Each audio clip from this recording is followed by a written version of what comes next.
Now today we are from VIDYALAYAM. We are doing basic breadboard connection.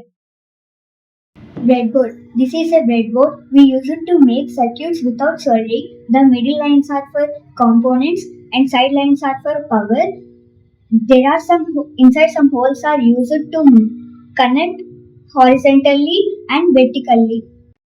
This is a resistor. It can use to control the flow of current in a circuit so that sensitive components like LED cannot burn.